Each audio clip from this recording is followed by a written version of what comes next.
All right, we got another Coastie guest on the Vet and Foodie podcast. I'm pretty excited about. I'm here on Hellman's Kitchen podcast, so pumped to welcome Ben Gartner, who's active duty Coast Guard, running Big Ben's Bagels out of Nashville. So welcome to the show, Ben. Pleasure to have you.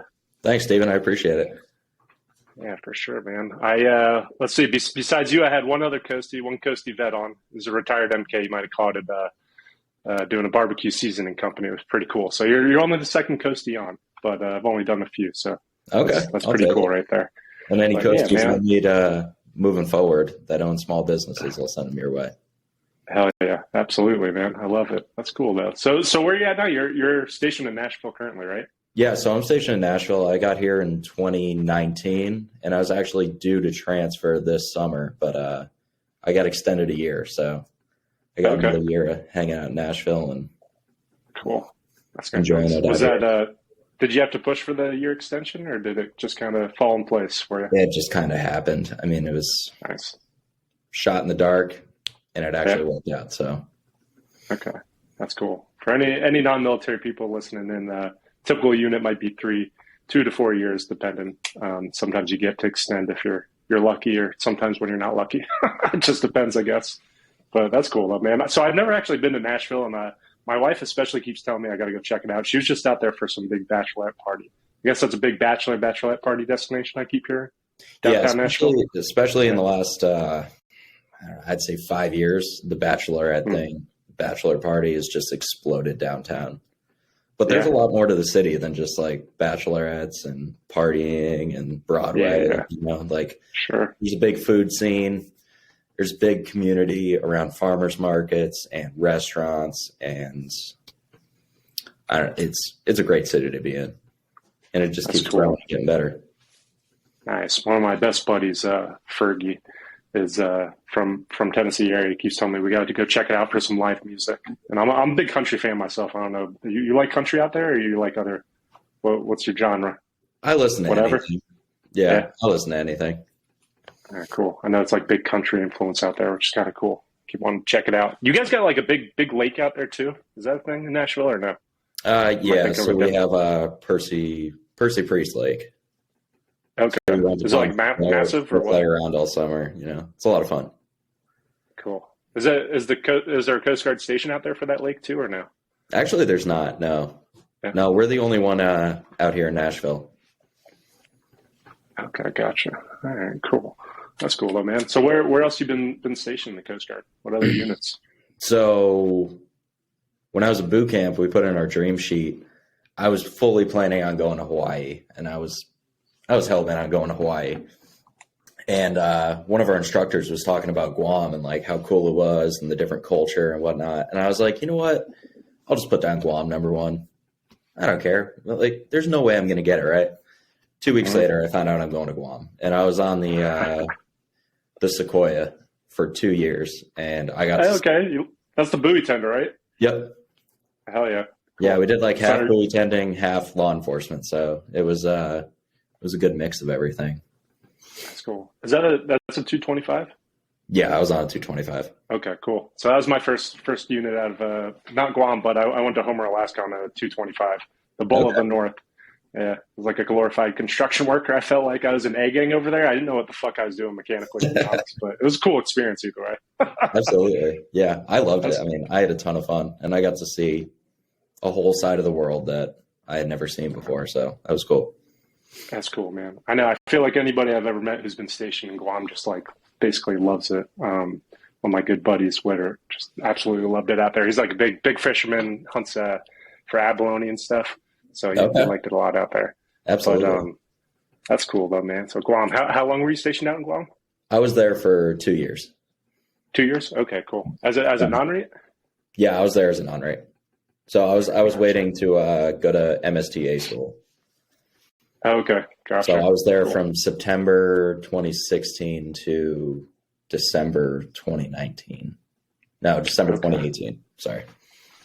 Nice. That's cool. Do you guys have like government housing out there, or did they put you on the economy? Oh, we lived in the barracks on the Navy base. Yeah. Oh, really? On the Navy base? No shit. Yeah. Okay. How is that out there? Pretty small? Navy base was fairly large. Like, it's no Norfolk or anything like that, but I mean, it's still a decent sized base, a commissary, exchange, the whole nine. Nice. That's cool, man. That's and all the best fun. diving was on the Navy base too. So that was cool. Oh, that's cool. Yeah. Nice. Okay, so you did diving. Do you ever go for abalone yourself or no? Is that a thing? I've never actually tried to dive for abalone. I'm actually terrible at diving, so. Oh, really? I figured, I'm here. Why not try it out, get my certs? But I haven't done it since. Yeah, fair enough. I know. I feel like everybody else expects anybody in the Coast Guard to be like an amazing swimmer and diver, but it's not always the case. I remember at boot camp, we had a few guys like doing remedial training and like whatever it was, like 4 a.m. to swim laps because they couldn't pass the regular swim test. Right, I was like, I thought the Coast Guard was full of good swimmers too, but those guys had it made though because they got to take like long showers and exactly, yeah, 100%. So maybe they were good swimmers. They just knew how to play the system. I don't know. Yeah, they definitely cheated the system. Some of them. Yeah, good for them. Why the hell not? That's cool, though, man. So all right. So tell us a little bit about your rate, what you do in the Coast Guard.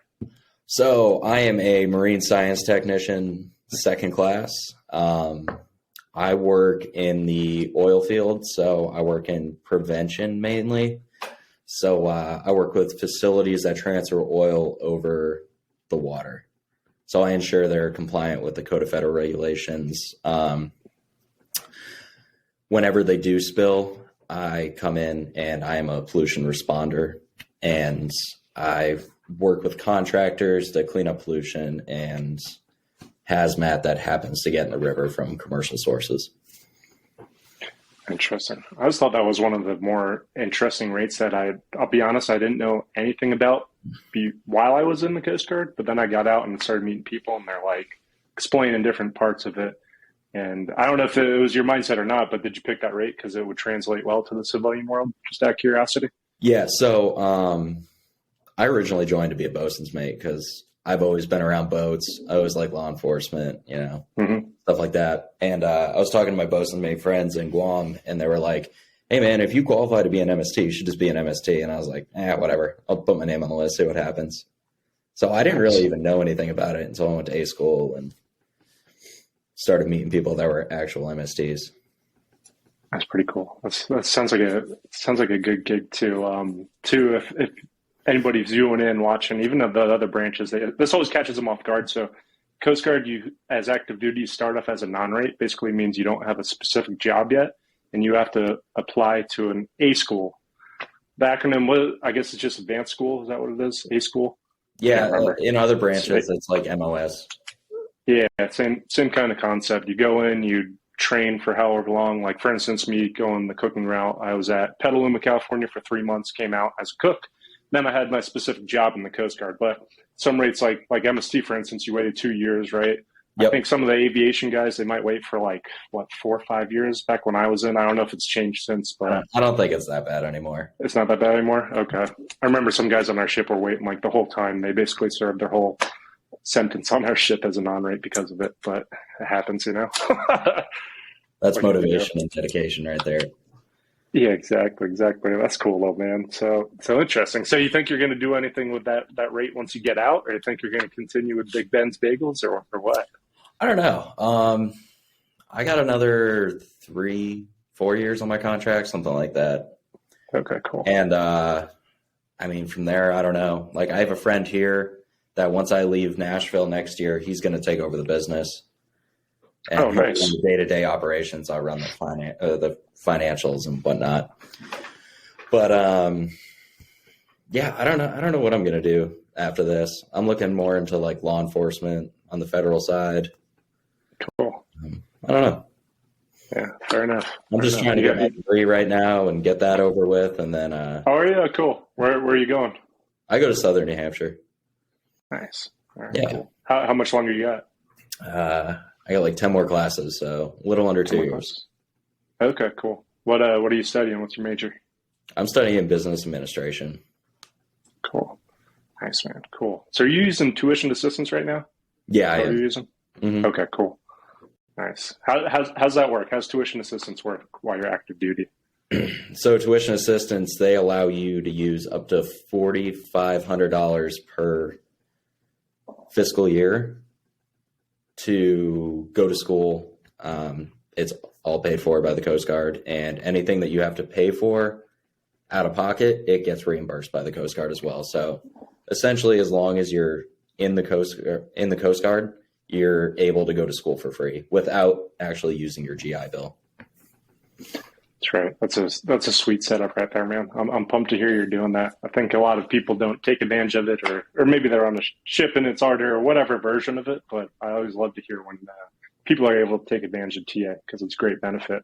I mean, after you get out, I use my GI Bill, which is a great program as well. I've talked about it on the podcast. Basically, you serve your 36 months active duty, you get out an honorable discharge, you're allotted 36 months of GI Bill, which will fund up to a certain amount per year at a college. And so it's a great program. I always say it's like the golden ticket, honestly. It's like one of the best choices I ever did was join the Coast Guard, to be honest, because you write your own ticket once you get out. There's a lot of great benefits afterwards.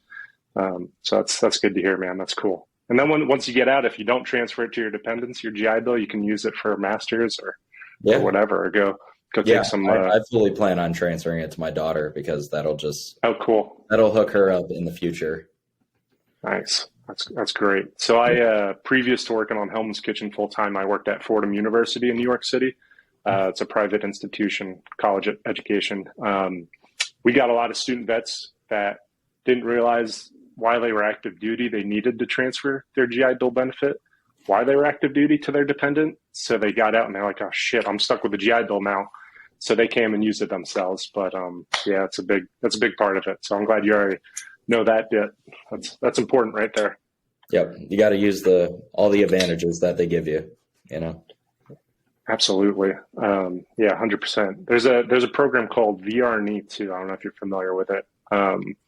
But basically, if you get out, you get a service-connected disability rating. You can keep going to college potentially if it's able to earn you a job, because it's technically a job placement program. Okay. But basically, it can just keep extending. You can keep going to school. Some people do it, or get certifications, or they'll pay for suits for your job interview, or a laptop if you need it, or whatever. Basically, if you're getting out of the military, look at every little resource. There's just endless amounts of nonprofits working to help vets out. So it's cool network once you get out. You got a lot of good things to look forward to, man, while you're into, obviously. But no, that just gets me excited to hear. So tell me more about Big Ben's Bagels, man. I've seen the pictures. They look absolutely delicious. I'm from New York. I was born here, and I love bagels, and yours look amazing. So I don't know. Tell me about the business, man. How did you come up with it? So I'm not from New York. I'm originally from Connecticut and Massachusetts. But, cool. I mean, the Northeast is bagel central. Really. Oh, yeah, for sure. And, so I moved, I don't have a cooking background whatsoever. My mom was a chef, but I never really got into cooking until I was in my 20s, really until I moved to Nashville. And, so my daughter was born January of 2021, and I was looking and it was the middle of COVID, so I really wasn't working much. Mm-hmm. And, I was just looking for an outlet, and I always wanted to start my own business, but I didn't know anything about it. It was just, I just wung it, I just went for it. So I put a post up on, first I started making the bagels in my house, mm-hmm. and our friends were like, oh, these are great. You should try selling these. And I was like, okay, why not? Let me gauge some interest. So I put a post up on Facebook, and I got a dozen orders. I think it was a dozen. It was something like that. But I had to make, I think it was 10 dozen bagels that night. So 120 bagels. And I had never made that many bagels before. I was up till 2 o'clock in the morning making them. Just stressed out. No idea what I was doing. And I woke up at 6 the next morning and just went and delivered them all. And then people were just like, hey, these are great. Let's keep doing this. And I was like, okay. So I kept honing my skills and keep going, and kept doing deliveries for, I think it was 3 or 4 months. And then I got the offer to go into a farmer's market. So I went to a farmer's market, and then I've been at that farmer's market ever since. I mean, it's become kind of a staple in the community of Nashville. Everybody has their different bagel shops. I think there are 5 of us. So everybody's pretty loyal to their favorites. So I get to see a lot of the same faces every weekend now. And, you know, it's That's really nice. grown into something that I enjoy and I look forward to carrying on in the future. Yeah. You just gave me chills right there. That's awesome, man. That's super cool, though. How I'm laughing thinking of you making 120 bagels in your home kitchen setup. I don't recommend it to anybody if you've never done it before. That's Now pretty on a funny. Friday night, during the summer, I'll make like 5, 6, 7, 800, you know, Yeah, no no problem. But that first time making like 10 dozen, like I was stressed out. My whole house man. smelled like a bakery. Like it was, because my home oven, I can only cook like 2 dozen at a time. Yeah. But then like boiling them, I just have this little like kettle pot, so I'm like boiling 3 at a time. It was cool. Like I'm so glad to be in a big kitchen and like be able to spread out and have It makes it way nicer at my disposal, you know. That's where my mind went to. I was like, how the fuck were you boiling that many bagels? It must have taken you hours just because of that. Even cooking on the ship, we had those big like steam kettle pots, 2 of them. It was still kind of a pain in the ass with those. I can only imagine the home kitchen. That's awesome. You pulled it through and made it work, man. That's cool. I stayed at my home kitchen until like 2 months in, and then my wife was like, "Dude, you got to get out of here. Like, go find a kitchen." Yeah. I was like, "Okay, can do." That's cool. Very cool. How's that process? Like finding a commercial kitchen? How'd that work? It actually wasn't bad because so like I grew most of my following on Instagram, so I got to know different like food entrepreneurs around Nashville. So that's how I got into the farmers market. And then I asked them, I was like, "Hey, I need a kitchen to cook out of." And they're like, "Hey, go to Citizens Kitchen, East Nashville. Like, just send them an email. Here's the general manager's email." And it's like, "Here's the pricing, so on and so forth." Sent him an email, and 2 weeks later, I was in the kitchen. And it's just it's like a shared space. So you book what you need per day. And, you know, there are 100 other companies in that kitchen, but we all make it work. That's cool. That's a cool setup right there. Picked out of that is networking seems to be key, right? And that's a big part when you get out of the military as well, just networking with other vets. But I just attended a great event last week. College NYU has a program called Veteran Future Labs. They ran a big summit last week, about 150 people or so. I had the opportunity to table for Hellman's Kitchen, which was great, but it just gave me another opportunity to meet more vets, specifically veteran entrepreneurs. And you never know who people know. Like, you know, it's crazy. And everybody's genuinely trying to help, you know. There's enough business out in the world where you don't got to be cutthroat. Exactly. So that's nice to hear that helped push you along there. That's cool. So how many, I guess, how many attempts did it take for you to perfect this first bagel iteration? Was it like years of you messing around in the home kitchen, just messing around, and you were like, I got this one recipe I'll go to? Well, it was COVID, so I really had nothing better to do. I was working very minimal for the Coast Guard at the time. Plus, we were on holiday routine before that. Yeah, cool. So I had like a month off before that. So I was just in my kitchen. Like, at first, I was looking for a bagel place, and I saw like bagels cost like $5, and I was like, no, this is unacceptable. So I had this little KitchenAid from my wife's grandfather from the 70s, and this thing was tried and true. I finally broke it like a few months ago, but I mean, this thing was killer. And so I just started with like $50 and an idea, and I just started throwing recipes from Google and YouTube and whatnot together, and I finally came up with my recipe. And I mean, that's been my recipe for the last almost 2 years. Oh yeah, I love it. I love to hear that. I changed it a lot at first, but it's been consistent now for a long time. That's cool. Well, you all heard it. $50 in a dream, and now look at this guy. He's killing it. That's cool, though, man. That's cool to hear. So out of all the bagels, what's your favorite bagel, and what's the best seller? Oh, I'm an everything bagel guy through and through. I used to like Asiago bagels a lot, but then I started eating a lot of them. I gained a lot of weight from eating cheese and carbs. And I was like, all right, cool. I got to cut this out. So now I just eat everything bagels. And I mean, they're by far my best seller as well. All right, cool. I think I agree. I agree with you on that. That everything is the way to go. Everything. I like onion bagels a lot too. So what's your favorite way to eat the bagel? Some schmear, some cream cheese, eggs, bacon. What's your Oh go-to? man. I usually just go straight cream cheese, whatever iteration I can come up with. I make this jalapeno cilantro cream cheese. Ooh, So it's spicy, but also got that fresh cilantro kick to it.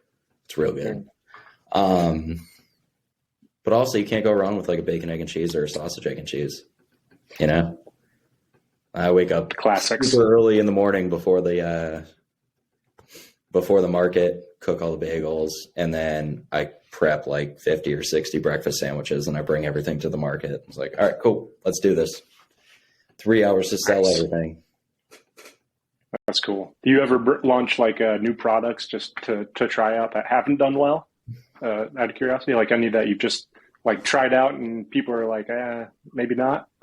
I mean, so I started this everything bagel seasoning line, Mm-hmm. and I got everything together to do it. I thought it was going to be like, I'm going to sell this on Amazon. I'm going to be the next Trader Joe's, everything but the bagel. And like, I've sold maybe 50 of them in the last 6 months. Interesting. See, so that's cool though. Like, do you still? I'm sure you still learned a ton from figuring all that part out, right? Probably. Oh yeah, and I still have it. Doing it. Like, I still have all the stuff to do it. It's just not I thought it was going to be a lot bigger than it was, and it's just not a focal point right now. Gotcha. Interesting.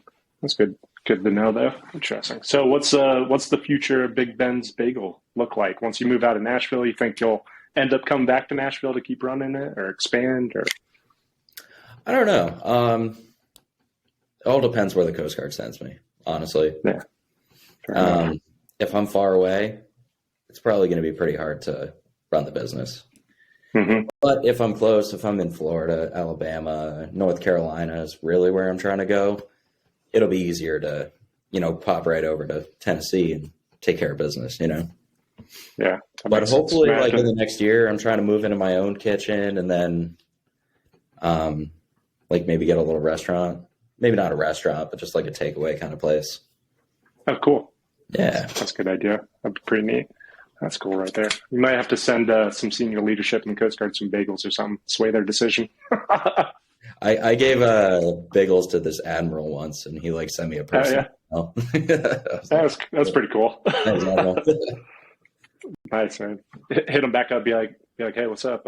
Trying to stick close by so I can keep making these things. Yeah, right. Maybe that's why I got that. Yeah, right.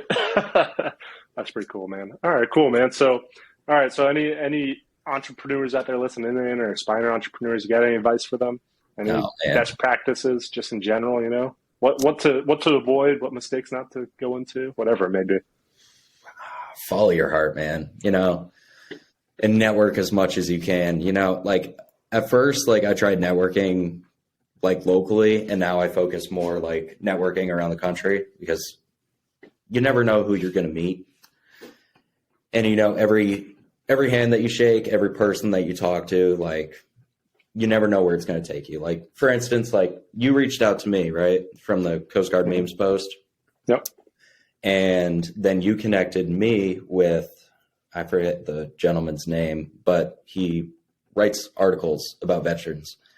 Oh, so yep. He Matt sent me an email, and I wrote him up a whole thing, and now he's going to publish me on his website. So you never know where these connections that you make are going to take you. 100%, man. It's all about who you know and networking and building that community of people, building relationships. It's super, super important and helpful. All right, cool. So, all right. So for anybody looking to support your business or buy your bagels, how do they get to you? What's your social media handle? Okay. Yeah. Social media, Instagram is my big one. It's Big Ben's Bagels _Nashville. And then my website, if you want to order bagels, is bigbensbagels.com. And I ship to the lower 48.